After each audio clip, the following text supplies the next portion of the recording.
Quando eu tinha 19 anos de idade, eu tive uma das grandes lições da minha vida que me acompanham até hoje. Eu trabalhava como voluntário fazendo visitas num leprosário, o Leprosário Santo Ângelo, que fica na região de Mogi das Cruzes. Nós íamos, eu e um grupo, íamos para lá aos domingos para visitar os internos. As pessoas internas lá, a grande maioria eram idosos que há muitos e muitos anos haviam sido internados lá quando a hanseníase, a lepra, ela era uma doença que não tinha muito tratamento, não tinha cura. Então as pessoas eram isoladas ali. Era uma verdadeira prisão o lugar. Depois, com o tempo, desenvolveram cura, tratamentos, mas essas pessoas já haviam perdido o convívio com a família, então elas continuaram morando neste lugar. Então nós íamos lá de domingo para fazer visitas. E eu me lembro que nós entrávamos, antes de começar as visitas, nas alas e nos quartos dos enfermos, nós parávamos num grupo espírita que ficava lá dentro e fazíamos uma prece para nos preparar. E toda vez que eu ia lá, eu via um senhor usando óculos escuros, segurando uma bengalinha amarrada na mão, um chapéuzinho, um senhor de bastante idade, sentado no fundo ouvindo as pessoas fazerem preces, conversarem, e ele às vezes participava das conversas.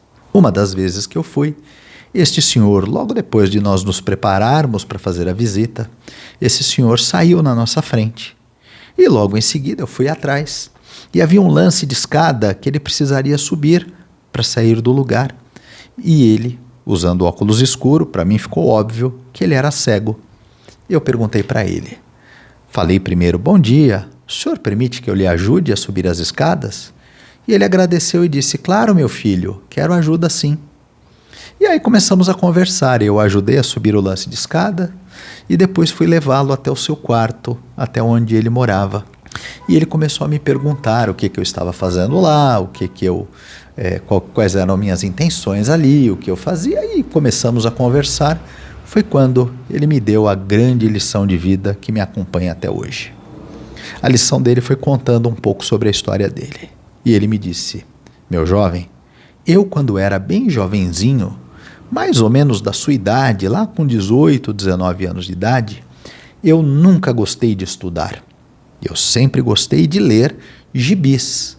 E aí ele comentou, havia um gibi do Bat Masterson, que era um personagem do Velho Oeste da época.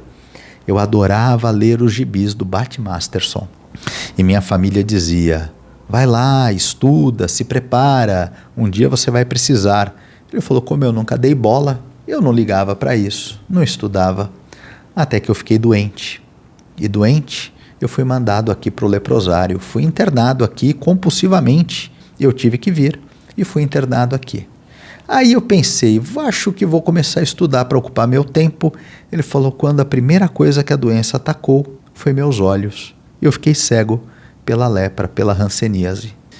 Aí pensei, então vou aprender a ler o braille. E em pouco tempo eu fui protelando, mas em pouco tempo a doença atacou minhas mãos. E ele levantou as mãos, ele não tinha, eu já tinha visto, ele não tinha os dedos. Ele só tinha a primeira falange dos dedos aqui, tanto que a bengalinha dele ficava amarrada na mão dele. Ele falou, pois é, meu filho, nem o braille eu pude aprender.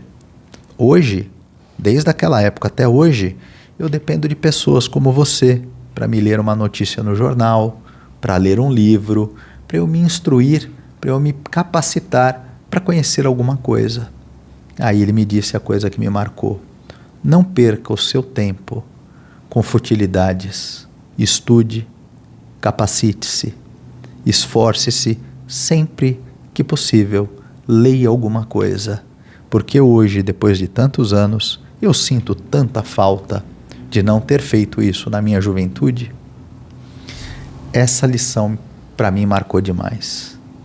Então sempre que eu posso, eu leio um livro. Se eu não posso ler o livro, eu ouço um audiolivro. Se eu não tenho ali um audiolivro disponível, embora eu sempre tenha nos meus aplicativos, no meu tablet, no meu celular, eu vou lá, abro um podcast, algum programa ou alguma aula, algum curso e assisto a aula. Mas eu sempre busco aproveitar o meu tempo livre com alguma coisa produtiva. Colaborando com isso, quando eu fiz uma das minhas capacitações em coaching e mentoria, que já faz quase 10 anos isso, o José Roberto Marques, que foi meu professor, ele disse uma frase que me marcou bastante. Você já se perguntou se você está ocupado ou se você está produzindo? Porque tem gente que está muito ocupada, mas não está produzindo nada. Pensa nisso.